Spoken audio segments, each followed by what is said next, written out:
Alô, teste. Boa noite a todos. Que bom, que boa energia, que satisfação grande estar aqui na casa mais uma vez, diante de vocês, né? E para a gente poder estudar um pouquinho mais, o que incansavelmente a gente faz durante toda a vida, que é procurar dar o correto entendimento aos ensinos de Jesus, né? Isso é muito importante para nós. Afinal, ele é nosso modelo e guia, não é? Bom, eu vou falar, existem 2 capítulos do Evangelho segundo o Espiritismo. Um é o capítulo de número 25, que é buscai e achareis. Buscai no sentido de procurai, né?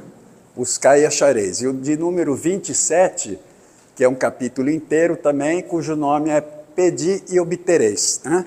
Eu vou fazer uma pequena síntese para a nossa meia hora que nós temos, né? 30 minutos? 30? Tá. Procurar fazer uma pequena síntese, porque isso é muito, muito importante. Porque quando nós estamos nos atropelando na vida e diante dos maiores problemas que nos afligem, muitas vezes a gente esquece dessas regras básicas, né? Esquecemos que o que estamos fazendo aqui, por que estão acontecendo certas coisas com a gente, né? Então, esses 2 capítulos, assim como essa síntese, são muito importantes para nós, ok? Bom,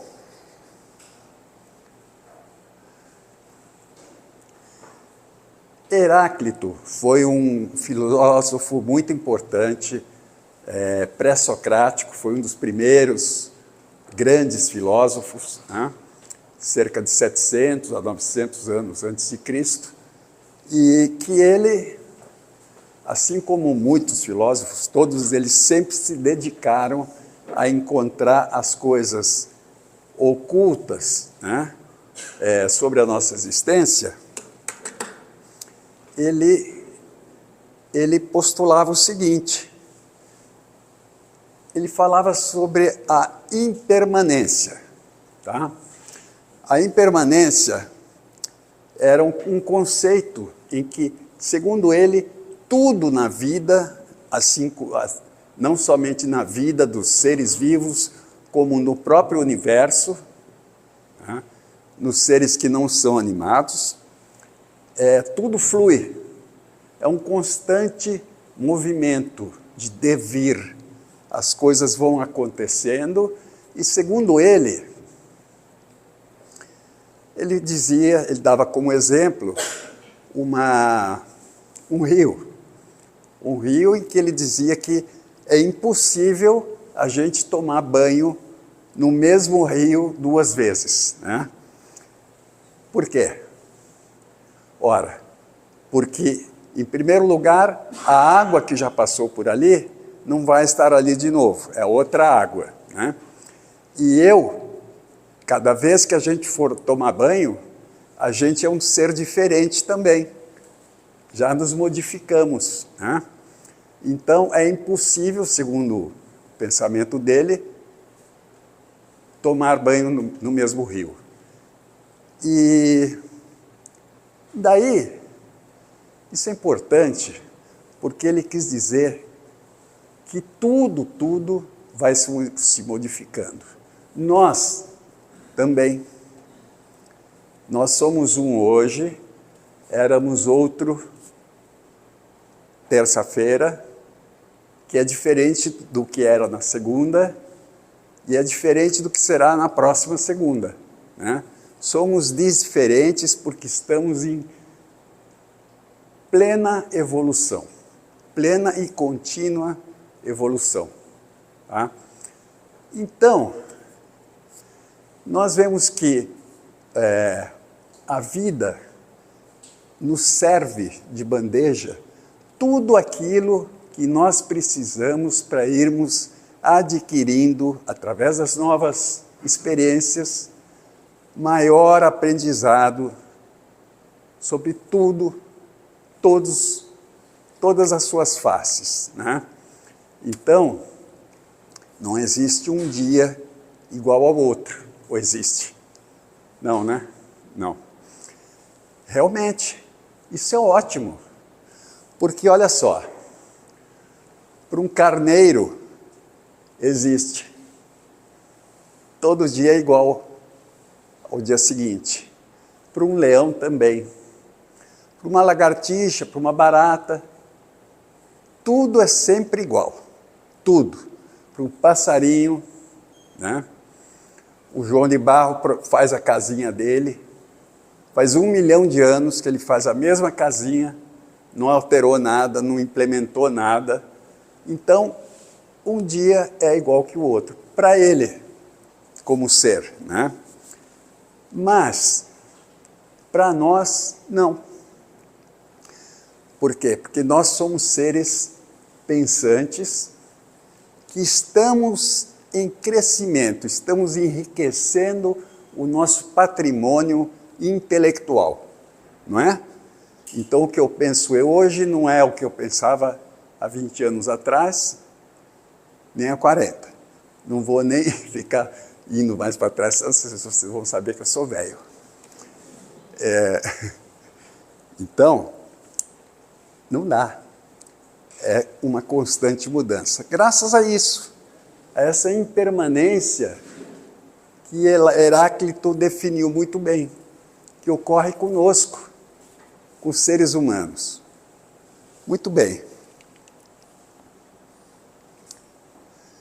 Está lá o Heráclito, as principais teses dele eram relativas a transformações da natureza, tá? Os pré-socráticos definiram o fluido cósmico e a physis, Pitágoras, a origem e derivação das coisas, cada um foi dando sua contribuição ao longo do tempo, né? Parmênides definiu muito bem os atributos do ser, Anaxágoras e Demócrito, a teoria do átomo. Os sofistas falaram sobre a relatividade do conhecimento. Sócrates, o autoconhecimento, é o principal campo explorado por ele, né? Platão, seguidor dele, falava também muito sobre a metafísica, e Aristóteles, que falou sobre conhecimento do ser. Muito bem. Então, já que a nossa vida é assim, a cada dia ela nos apresenta fatos novos, ensaios novos, dificuldades novas e conquistas novas, né? Existem esses dois preceitos que foram muito bem definidos por Jesus e foi relatado no Evangelho de São Mateus, o primeiro, nos versículos, capítulo 7, versículo de 7 a 11, ok? Que ele dizia, pedi e se vos dará, buscai e achareis, batei a porta e se vos abrirá, porquanto quem pede recebe, e quem procura acha. E aquele que bate a porta, ela se abrirá. Tá? Qual homem dentre vós que dá uma pedra ao filho que lhe pede pão? Ou se pedir peixe, vai lhe dar uma serpente? Ora, se sendo maus como sois, sabeis dar boas coisas aos vossos filhos, que dirá o vosso Pai que está nos céus, nosso Criador, né? Então, aí começa uma questão, já que muita gente pensa assim. Tem gente que pensa, ora, mas por que eu tenho que pedir? Se Deus sabe que eu tenho essas necessidades, essas dores, essas dificuldades, por que eu tenho que pedir? Não é? Ele sabe. Aí alguns vão pensar assim, não, porque vai ver porque é assim, né? Alguns ou então uma postura conformista. Alguns vão dizer, porque Deus quis assim. Algumas religiões pregam isso, inclusive, né? Dizem, não, é a vontade de Deus. Meio mal explicado, né? Para esse Deus, que a gente sabe que é o ser mais nobre que existe, puro, perfeito, né? Bom, como é que ele pode ter esses desejos, né? Por que ele pode querer que eu tenha esses problemas tão grandes, essa vida tão conturbada, tão dificultosa, essas doenças tão graves, esses sofrimentos enormes? Por que ele quer que eu nasça num país devastado por mísseis, né? Que Deus é esse? Esse é o Deus de justiça, né? Então aí a gente já para pensar, né? Então somente a nossa doutrina é que é capaz de dar uma explicação confiável e aceitável, né? Por quê? Porque ela explica que nós estamos corrigindo atitudes que nós tivemos no passado, seja nesta vida ou noutra, e que é só assim que a gente vai se aperfeiçoando. Uma hora a gente tem que participar do cenário que a gente mesmo criou, ou ajudou a criar, né? Só assim o homem aprenderia, né? Então não é capricho de Deus. E aí outras pessoas vão pensar, poxa, mas e por que eu tenho que pedir, né? Por que pedir? Aí eu pergunto, a maioria tem filhos aqui, não importa a idade, né? Mas vamos refletir quando o filho era pequenininho, começando a dar os primeiros passinhos, a interagir com o mundo, né? A se comunicar, a gente dava brinquedinhos. Quem não deu um quebra-cabeça para o seu filho? A maioria. Nem que fossem daqueles brinquedinhos didáticos que tinha que encaixar um triangulinho no furinho de 3 lados, ou a bolinha, enfim, são quebra-cabeças, né? Com que objetivo a gente dava esse problema para ele? Né? Era um problema.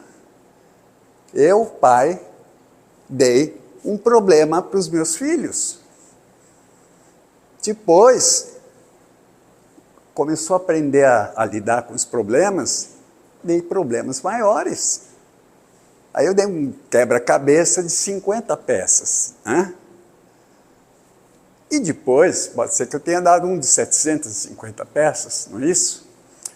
Agora, qual é o objetivo de quem faz isso para um filho? É de que ele aprenda a lidar com o problema e aprenda a encontrar a solução. Então vai encaixar uma pecinha, vai ver que não encaixa, ele vai olhar para o formato da outra, vai pôr lá, vai encaixar, né? E vai começando a perceber qual é a lógica, até que ele acaba de resolver aquele problema. Mas algumas criancinhas têm outro tipo de reação e pode ter começado a chorar, ficado nervoso, né? Empurrar o tabuleiro do quebra-cabeça, jogar tudo no chão, né?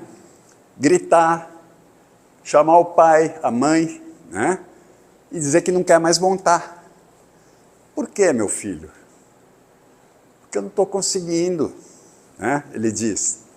Então vem cá, olha aqui. Aí senta lá com o filhinho, mostra. Está vendo essa pecinha aqui, ó? Está vendo esse formatinho? Você não acha que ela cabe aqui? Ó, cabe, né? É aqui. Vamos pôr ela, põe ela aqui. Ah, ele pôs. Aí pega outra pecinha, ó, e essa aqui tem uma pontinha aqui, né? Vamos pôr? Vamos. Pô, isso, põe aí mesmo, é aí mesmo, viu? Viu que é fácil? Vai montando, o papai está aqui do lado, né? É isso que a gente faz. Ninguém começou a montar o quebra-cabeças para o filho. O quebra-cabeças é para ele, né? Não é para o pai, nem para a mãe. Então, por isso o buscai e achareis, porque nós fazemos parte de nós temos, porque temos a inteligência, estamos submetidos à lei do progresso, né? Então, nós temos que ir dirigindo o nosso progresso intelectual, moral, progresso profissional, progresso nos estudos, progresso na profissão, progresso na maneira de se relacionar com os demais, tudo isso, né? E para cada um desses quesitos, a gente busca um meio, né? Então, uma religião, uma faculdade, uma escola técnica, né? Vamos encontrando os meios, uma empresa. Para entrar numa determinada empresa, que seria o sonho, né, que eu quero fazer para a minha vida futura, gostaria de ter esta profissão para trabalhar numa empresa como essa, né? Então, eu vou me preparar para aquilo. Isso é o buscar e achareis. É nosso, é para nós. Nós temos que ter o mérito de tudo aquilo que encontramos, tá? Os quebra-cabeças vão vindo cada vez maiores, né? Deus não nos poupa, nem deveria nos poupar. Vai dando problemas cada vez maiores. Para quê? Para criar um super-homem, né? É isso que a vida nos dá. E dentre os 3.200.000 espécies de seres vivos presentes na Terra, somente o homem é capaz disso. Somente o homem tem raciocínio, somente o homem progride, né? Que bacana! Então vamos lá, tenho que aproveitar a oportunidade que eu estou tendo, que a vida está me dando, para crescer, para me desenvolver integralmente.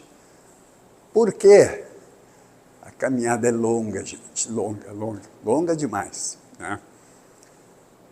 Se a gente pensar que existem no universo 2 trilhões de galáxias, e cada galáxia tem, em média, 100 bilhões de estrelas. Se a gente falar assim que se em cada galáxia tiver um planetinha perdido com vida semelhante à nossa, bom, além de dizer que Deus não entende nada de custo-benefício, né? Fazer todo o universo para botar somente alguns planetinhas com vida, seria, né? Mas vamos supor que seja um planeta por cada galáxia, então eu teria 2 trilhões de planetas, 2 trilhões de planetas, né? Então a gente não imagina o que é a caminhada que está começando nesse momento. É muito, muito, muito longa. Então, ele nos deu um modelo e guia para a gente seguir. Esse modelo e guia se chama Jesus. Ele nos deixou tudo mastigadinho. Nos deixou uma tremenda de uma cola que é para a gente fazer o programa da nossa vida. Ele fez isso por amor. Ele já foi direto aos pontos. Para que a gente não perdesse tempo, ele já deu o resultado. Faz isso que tu vai conquistar isso, né? Mas, maiormente, a gente teima. A gente acaba se perdendo na vida, né? Nas distrações da vida, que acabam nos tirando do caminho do crescimento, ou retardando. A gente começa a perder tempo com muita coisa que não nos interessa. Que é o próprio homem que cria, em nosso desfavor, essas distrações. Mas eu não sou obrigado a adotá-las. Eu tenho condição e obrigação de selecionar tudo que vai compor minha vida, né? Para me manter longe desses problemas, que vêm em decorrência do uso desregrado de futilidades. E aí, tem lá o outro, o capítulo 27, ele fala assim, bom, já que eu te fiz com natureza de desbravador, de atravessar oceanos, de ir até a lua, de descobrir a cura da maioria das tuas doenças e todas as riquezas que tu tem, né? Quando você não conseguir, quando você tiver com vontade realmente de jogar o teu quebra-cabeças no chão e espalhar tudo, que pode acontecer, né? Então ele disse, pede e obtereis. Ele diz, primeiro, busca e acha, né? Depois, ele diz, não conseguiu? Ora. A gente não pode esquecer que a gente não é carne e osso. A gente é um espírito.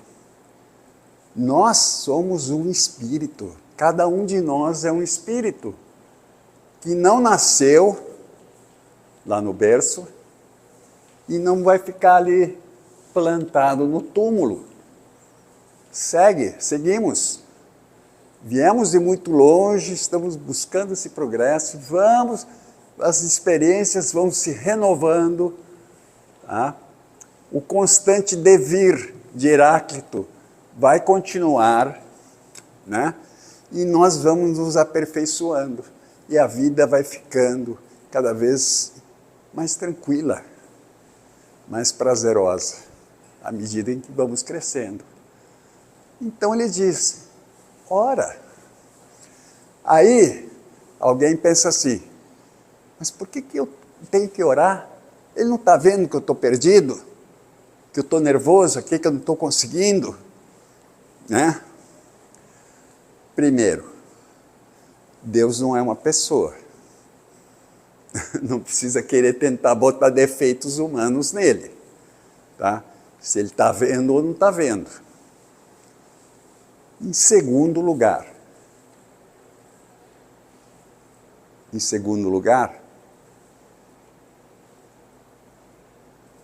Deus tem que preservar o direito de que você tente. Ou você vai ver o teu filhinho lá fazendo com dificuldade o quebra-cabeça, e vai lá terminar de montar para ele, se ele não te pedir? Não. Ninguém vai fazer isso. Deus também não. E outra, não é Deus que vai vir aqui, do teu lado, porque Deus não é uma pessoa. Deus provavelmente é o que envolve todo o universo. Todo.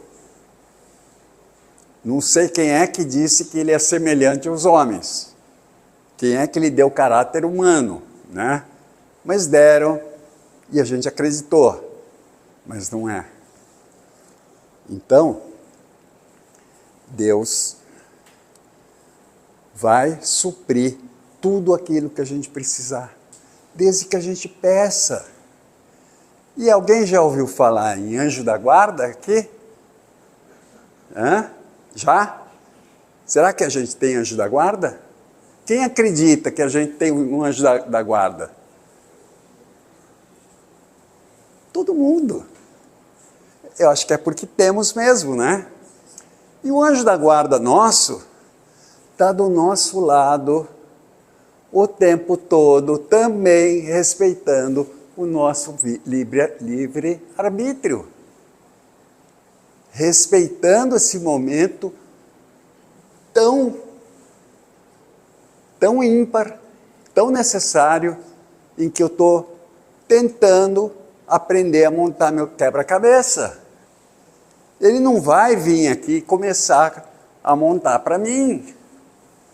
Só que, quando a gente pede, ele está aqui enviado por Deus.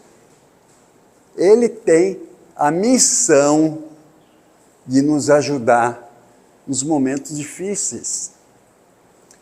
Quem aqui já pediu alguma coisa para Deus, em algum mal bocado da vida, ou para o seu anjo da guarda, e não recebeu? Pode levantar a mão. Ninguém? Legal, né? É? Já? Mas pode ser que o que ela estava pensando que seria a solução para o problema dela, não fosse. Né? Então,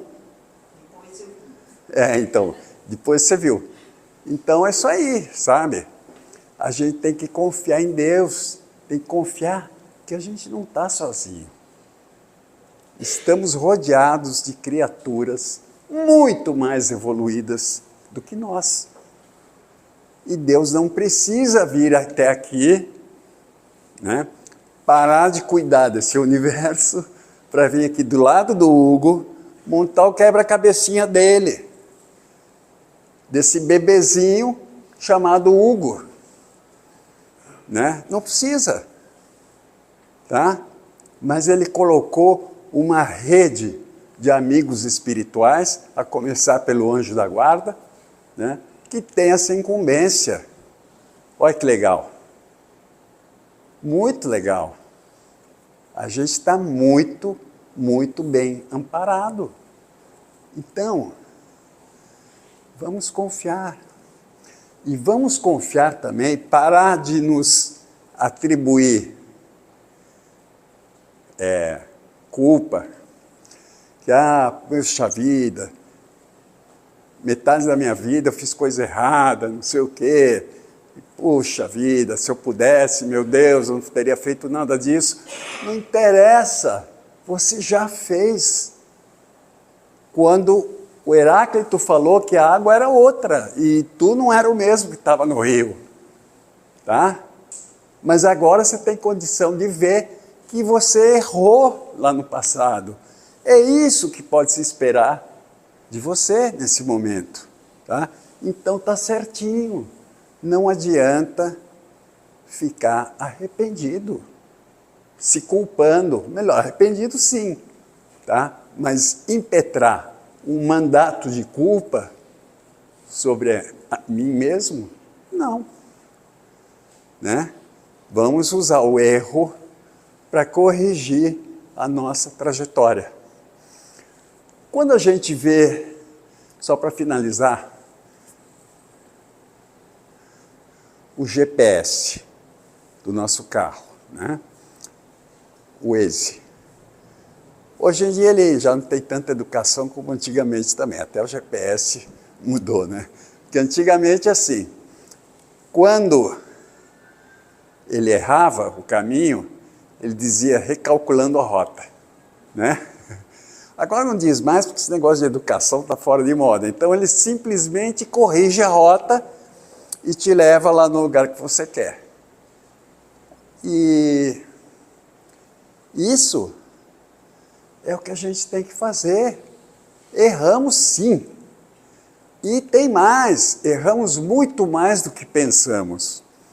Os erros que eu consigo ver hoje são poucos. Talvez daqui a 10 anos eu tenha uma amplitude maior de conhecimento que me permita ver que eu errei muito mais vezes, tá? Mas, recalculando a rota, né? Vamos recalcular a rota. É isso que a gente tem que fazer. Isso é o que importa. Isso vai nos dar um destino mais plausível, um destino mais feliz, um destino mais glorioso, não é? E não é isso que a gente busca para a gente? É. Então temos aqui essas duas ferramentas. Uma é inata e a outra a gente não sabe usar. Não sabe usar. Principalmente os homens raramente pedem alguma coisa a Deus. Desconhece a existência do seu anjo da guarda e tudo mais. Mulher ainda é um pouco mais, bastante mais orientada por essas questões, né? Mas, gente, são ferramentas, as duas principais que Deus nos deu para a gente poder ter livre-arbítrio e fazer um bom uso dele. Certo? Então, vamos recalculando a rota. É isso que eu queria falar para todos nós, porque eu falo para mim também. E quero me despedir de vocês, né? Vamos receber o nosso passe agora, para irmos para casa um pouco mais equilibrados, deixar aqui um pouco da energia que vai se acumulando no nosso ser, né? Durante o dia a dia, durante os nossos erros, nossos acertos, e vamos permutar essa energia para irmos para casa bem mais leves e termos uma semana muito boa, né?